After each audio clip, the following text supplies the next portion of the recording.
এটা হচ্ছে পানাম নগরী, যে যারা বেড়াইতে আসবেন গাড়ি নিয়ে, প্রাইভেট কার নিয়ে, তারা এখানে এই যে কার পার্কিং করে রাখতে পারবেন। সিমেন্টের বই আছে, এখানে পানাম নগরীর ইতিহাস লেখা আছে, আপনারা সময় নিয়ে পড়বেন। ঢোকার মুখে এখানে একটা সুন্দর একটা বাগান আছে।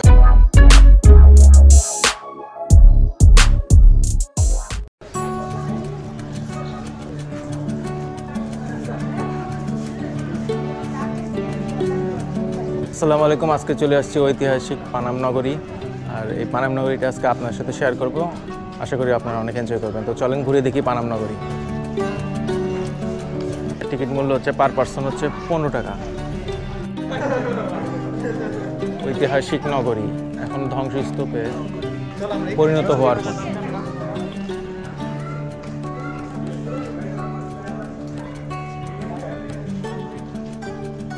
একটা ভবনের ভিতর আমরা ঢুকি আপনাদেরকে একটু দেখাই কি অবস্থা।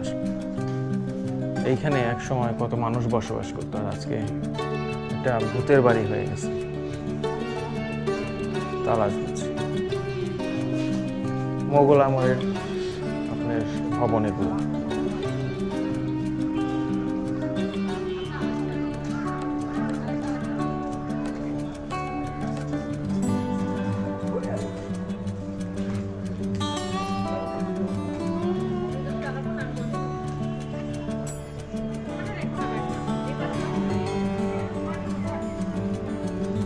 তো পানামনগরের ইতিহাস 1500 শতকে এই শাখা আপনার এই পানামনগরটা রাজধানী স্থাপন করা হয় এই সোনারগাঁয়ের পানামনগরে 1500 শতকের দিকে।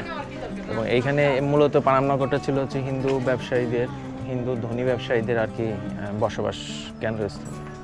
এবং এখানে তারা এখান থেকে বিদেশ থেকে থান কাপড় আসতো, এখানে আপনার নদী পথে থান কাপড় আসতো এবং বড় নৌকাগুলো এখানে ভিড়তো, যেহেতু শীতলক্ষ্যা এবং মেঘনা নদী আছে। এবং এখান থেকে আপনার পরে মসলিন যে কাপড়টা, আমাদের ঐতিহ্যবাহী মসলিন কাপড়টা তারা বিদেশিরা নিয়ে যেত এখানে। আর পরবর্তী সময় ইংরেজরা যখন এটা করে, ইংরেজরা এখানে নীল চাষের কেন্দ্র, বাণিজ্য কেন্দ্র স্থাপন করে। এই শাখার পদচারণা ছিল এই জায়গাতে। আচ্ছা, 11 নম্বর ভবনে আপনার একটু দেখাই ভিতরে কি অবস্থা হয়েছে। 2006 সালে এটি বিশ্বের প্রায় 61টি ধ্বংসপ্রাপ্ত নগরীর মধ্যে স্থান পায় এবং এটির গুরুত্ব অপরিসীম, এটি বোঝা যাচ্ছে। আর এটি হচ্ছে সেই পানাম নগরীর মূল রাস্তা, যে রাস্তা দিয়ে আসলে এই শাখা এক সময় তার রাজ অতিথিদের নিয়ে ঘুরে দেখাতো।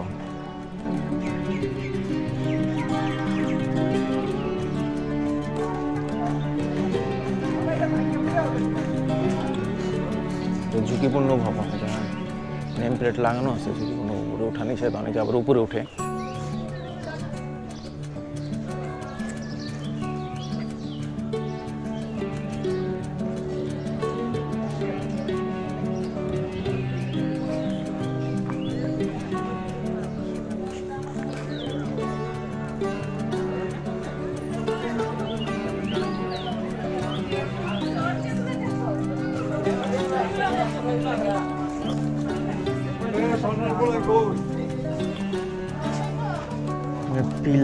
পিলারগুলো দেখেন, সেই 1500 শতকে তৈরি করা সেই পিলার এখন দাঁড়ায় আছে।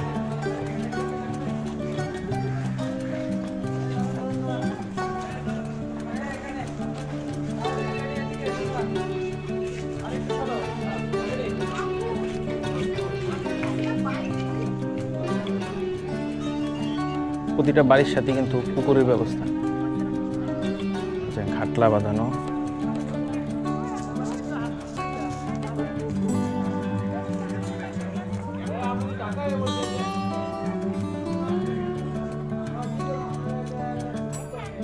নারায়ণগঞ্জের সোনারগাঁয়ের ঐতিহাসিক পানাম সিটি বা পানাম নগর ভ্রমণ এই পর্যন্তই ছিল। আবার দেখা হবে অন্য কোনো নতুন ভিডিওতে। সে পর্যন্ত সবাই সুস্থ থাকেন, ভালো থাকেন। আল্লাহ হাফেজ।